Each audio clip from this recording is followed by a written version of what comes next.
La ville du Moule fait partie des villes retenues pour célébrer le passage de la flamme olympique et je suis de retour ici à Moule pour célébrer ce grand événement international qu'est la flamme olympique.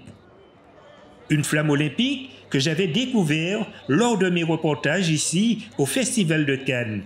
Ici même, sur les marches du festival, la Guadeloupe était déjà mise à l'honneur par notre multiple championne Marie-Josée Pérec.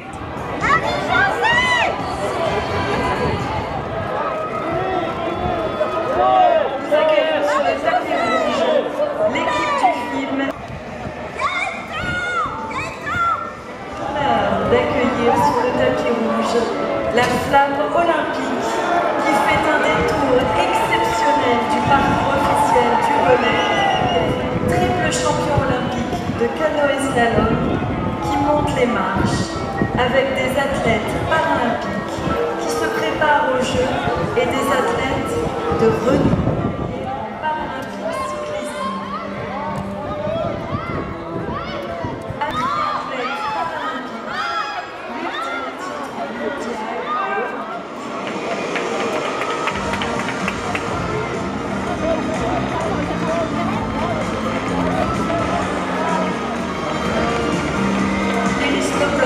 Présidente du Festival de Cannes, Thierry Frémaux, délégué général du Festival de Cannes, et David Lisnard, maire de Cannes, accueillent sur les marches la flamme olympique 2024. Après le tapis rouge, Marie-Josée Pérec, Marie-Jo comme on l'appelle ici, allait avoir encore un challenge, ramener cette flamme olympique en Guadeloupe sur sa terre natale. Et cela en traversant l'océan Atlantique en moins de 7 jours sur un catamaran pour arriver en Guadeloupe et ce matin, ici, au Moule.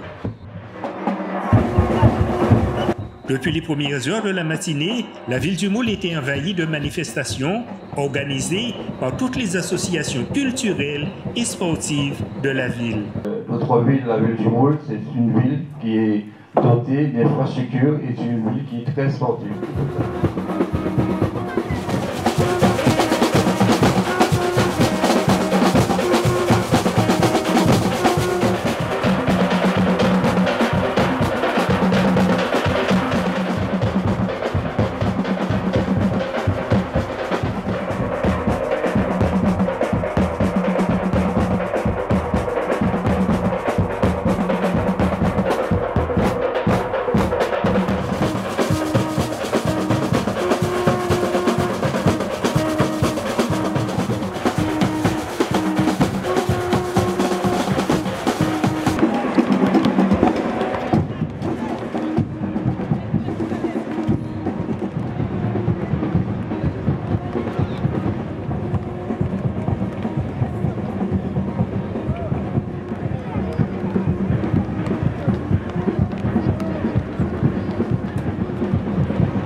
Au Moule ce soir, qu'à parler de la diplomatie sportive, qu'à parler du Kenya, qu'à parler des États-Unis, qu'à parler du Brésil, qu'à parler, sans parler des pays en nous. Et est-ce qu'en disant pays en nous, nous peignons vision de la diplomatie sportive guadeloupéenne? C'est ce qui m'intéresse.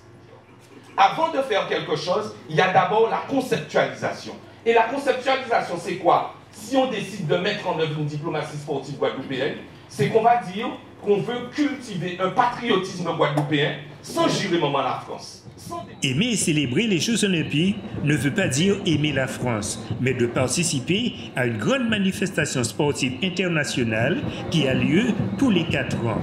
Et la flamme olympique de passage au Moule fait de cette ville une ville olympique comme Athènes il y a plusieurs centaines d'années.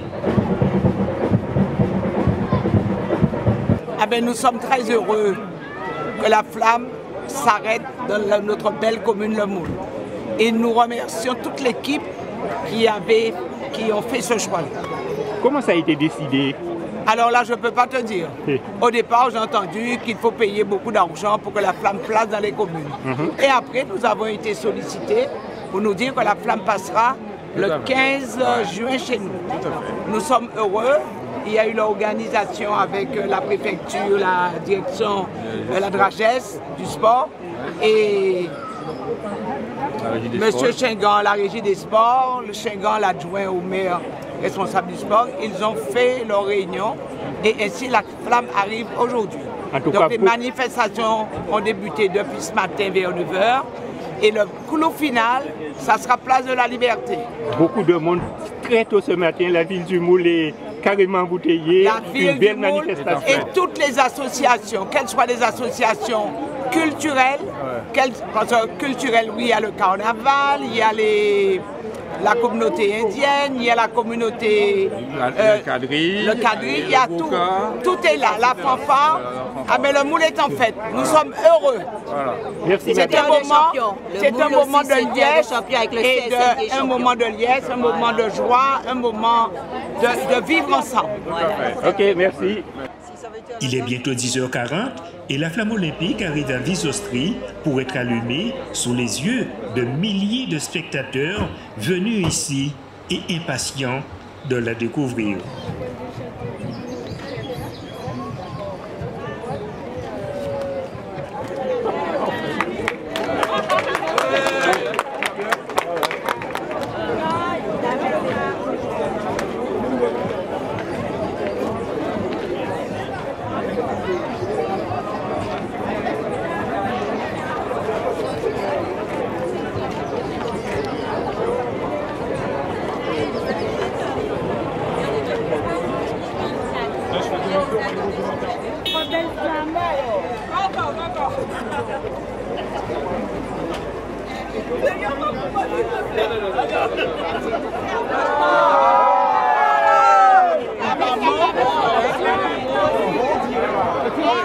On va commencer.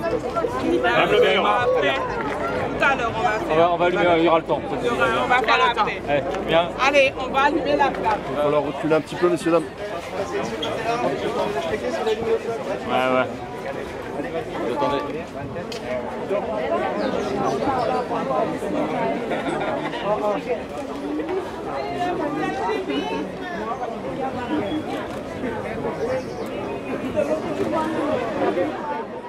C'est un moment très important de rallumer le flambeau avec cette flamme olympique qui est conservée et protégée pour le transport et ne doit jamais s'éteindre.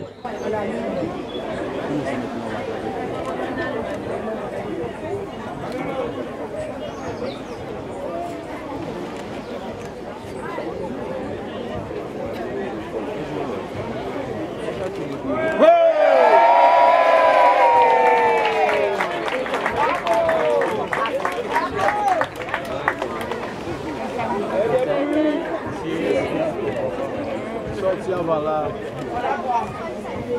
Yes.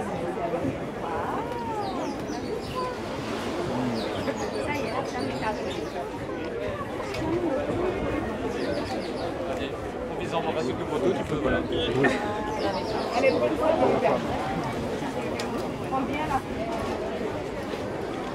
voilà. Attendez, restez là, s'il vous plaît. Une photo. Je vais te demander de te remettre ici. Magnifique. Voilà, allez. Tu avances tranquillement, tu vas sous la nouvelle. La flamme olympique quitte Visostri, un lieu chargé d'histoire, pour traverser la ville et est relayée par 4 porteurs jusqu'à la place de la Liberté.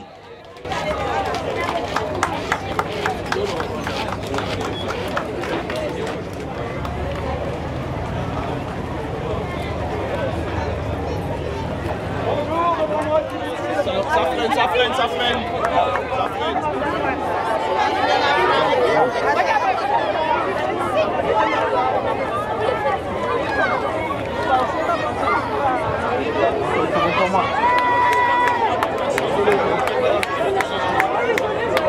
Téléphone, s'il vous plaît.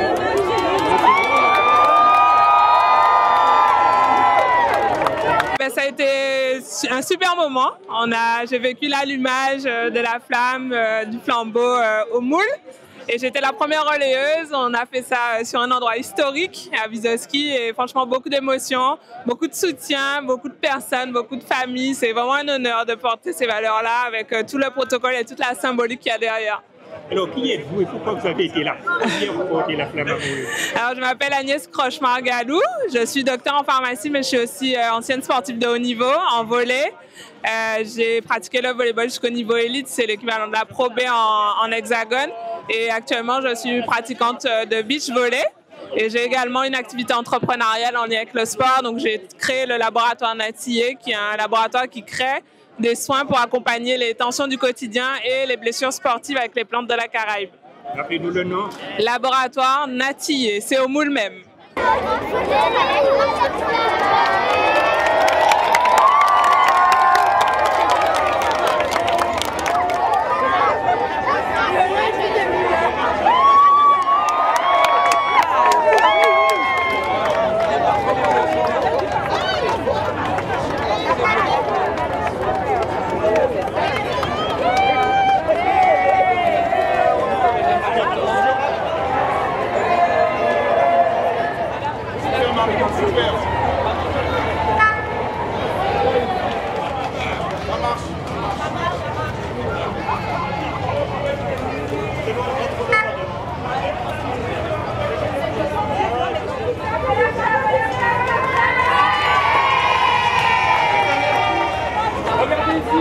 Je n'aurais pas le temps, je pense que j'ai écrit là. Oh, t'inquiète, t'inquiète.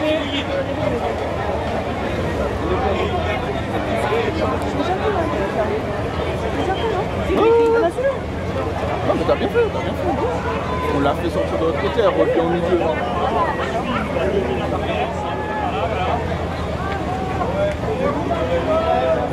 La même chose de l'autre côté, ça y est, la brève. Franchement, c'était incroyable. Il y avait une ambiance de folie. Toute la population a répondu présente et vraiment, c'était incroyable. Journée exceptionnelle, une très belle organisation et franchement, c'est mémorable. Alors, qui êtes-vous? Pourquoi vous avez été choisie? Alors, je m'appelle Loana. Je suis étudiante en chimie à l'Université des Antilles. Je suis en première année de master. Et j'ai été choisie, alors je ne saurais vous dire comment, mais c'est la présidente de mon club qui m'a fait part du projet, qui s'est petit à petit concrétisé et au final je me suis retrouvée à être porteuse de la flamme olympique. Rappelez-vous le nom. Loana Chilalou.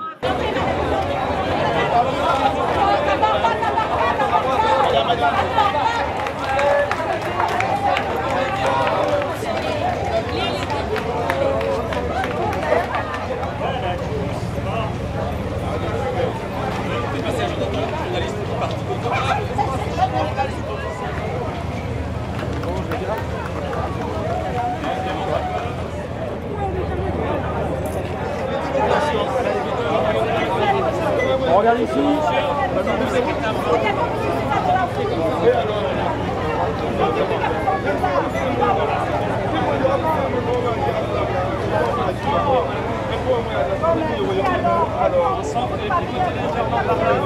Ben écoutez, c'était un plaisir dans cette belle ville du Moule avec toute la population qui est réunie en cette belle occasion.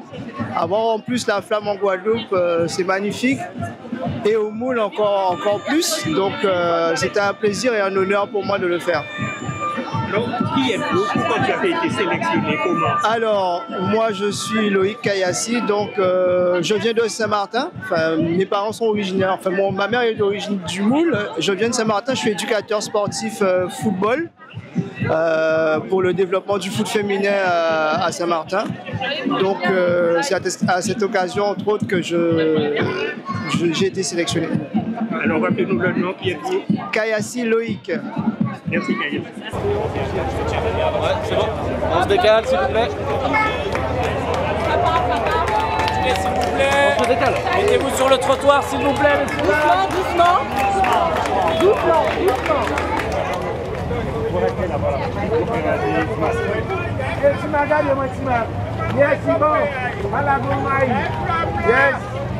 Gagne la flamme.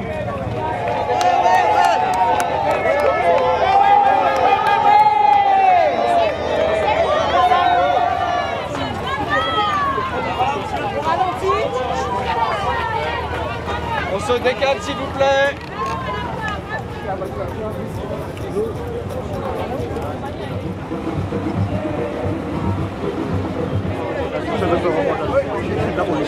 C'est pas grave, je m'en fiche. viens de Paris, je viens de Paris. Je m'en fous, monsieur. Mais non, mais pendant que ça, je fais tout le monde. Allez, regardez pas ici.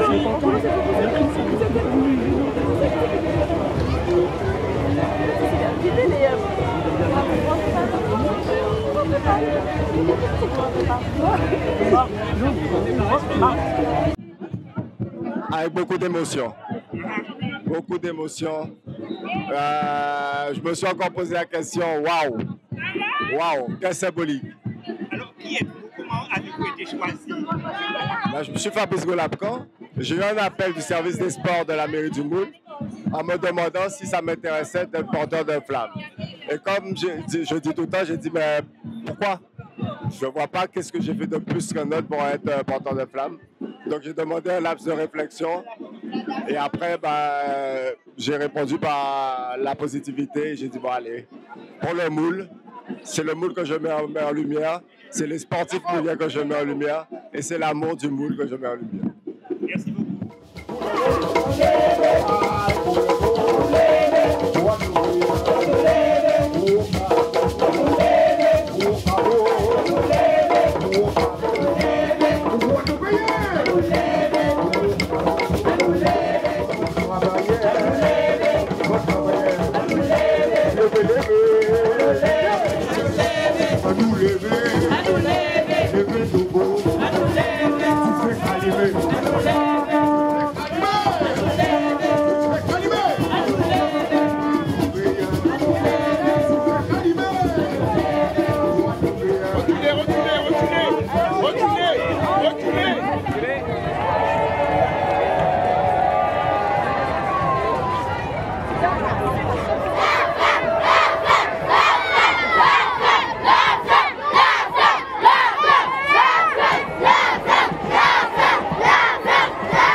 Le moule et encore le moule. La moule même.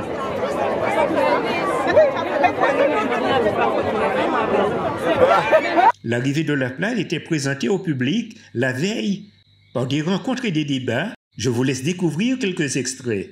En France, on crée le Grand Paris. Et on crée le Grand Paris pourquoi? Parce que la France a essayé à plusieurs reprises de décrocher les Jeux Olympiques. Et dernier Fayopette, c'était devant l'Angleterre, qui a réussi à décrocher l'organisation des Jeux Olympiques, parce que vous avez aujourd'hui dans le monde ce qu'on appelle des global cities, c'est-à-dire des villes États, des villes mondes. Et Londres, la capitale de la Suisse, São Paulo, ce sont des global cities. Et donc Paris, tout Paris, vers les Champs-Élysées et dit-on la plus belle avenue du monde, n'avait pas encore réussi à se hisser à ce niveau-là. Et donc qu'est-ce qu'on a fait à l'occasion de la loi RCT? On a créé le Grand Paris. Et le Grand Paris, c'est quoi? C'est le département 75, 92, 93, 94, 95, 77, 78, Cafoncelle, pour avoir une taille critique qui permet d'être ce qu'on appelle un global city. Et je suis au Moule ce soir, qu'à parler de la diplomatie sportive, qu'à parler du Kenya, qu'à parler des États-Unis, qu'à parler du Brésil, qu'à parler, sans parler des pays en nous. Et est-ce qu'en disant pays en nous, nous peignons vision de la diplomatie sportive guadeloupéenne? C'est ce qui m'intéresse. Avant de faire quelque chose, il y a d'abord la conceptualisation. Et la conceptualisation, c'est quoi? Si on décide de mettre en œuvre une diplomatie sportive guadeloupéenne, c'est qu'on va dire qu'on veut cultiver un patriotisme guadeloupéen sans gérer moment la France. L'affirmation de rayonnement international de la Guadeloupe par le sport, l'affirmation de soi en tant que Guadeloupéen, l'affirmation de l'amour du pays et de la confiance en soi-même. C'est très important. On a un problème en Guadeloupe, en dépit de l'eau, à part l'eau, les transports, les déchets, c'est qu'on a une augmentation extraordinaire de la santé mentale en Guadeloupe.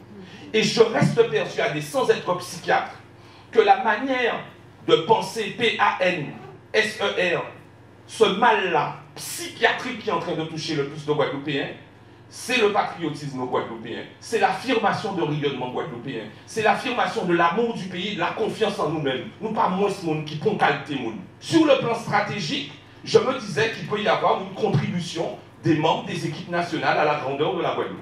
Il y a des gens sur lesquels, peut-être Teddy Riner, peut-être Thierry Henry, peut-être Marcus Thuram, peut-être Mathieu Bassaro, peut-être Rudy Gobert, c'est-à-dire des personnes qui ont déjà un rayonnement international, mais qui restent attachées au pays et qui font de la publicité pour le pays. À pas pour rien, pour dire, ah, il ne va pas faire rien pour le pays là. C'est quelque chose qui se négocie. Et puis, en termes de stratégie infrastructurelle, je me suis dit, on pourrait créer en Guadeloupe ce qu'on pourrait appeler des centres d'intelligence sportive. On pourrait créer en Guadeloupe ce qu'on appelle des centres d'intelligence sportive. Ni des petits monde peut-être qui parlent ici l'école, mais qui a couru bien, qui a sauté bien. Et au lieu de dans la rue là, et yon chou yon, yon te rentrer dans ces centres d'intelligence sportive là ça. Et puis, la stratégie de la formation et du recrutement, comme je n'aime pas parler de choses que je ne maîtrise pas, je suis sûr que toi, vous serez capables d'écrire au moins 500 pages comme une thèse sur la stratégie de la formation et du recrutement.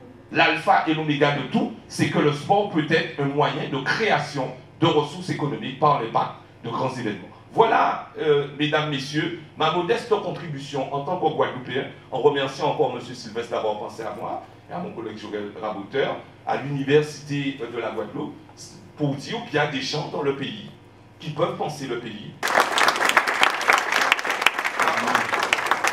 J'ai commencé l'athlétisme à 19 ans, j'ai fait les Jeux Olympiques à 35 ans et je suis resté en Guadeloupe avec M. Brian Calvin et Vinélien, Sandra Cité. Je rappelle les Vinélien, 2 Jeux Olympiques, restés en Guadeloupe. Sandra Cité, en 96, la plus jeune de l'équipe de France olympique, qui est de Bouillante, aux 100 mètres et aux 200 mètres. Et moi à Sydney en 2000. Voilà, nous avons fait 5e aux Jeux Olympiques de Sydney, aux 4x400 mètres, avec Diagana, Rapnouille et les autres. Et puis, 6 ans après, nous sommes venus à la 4e place parce que l'équipe des États-Unis était dopée, donc nous avons gagné une place. On n'est pas obligé de partir en métropole.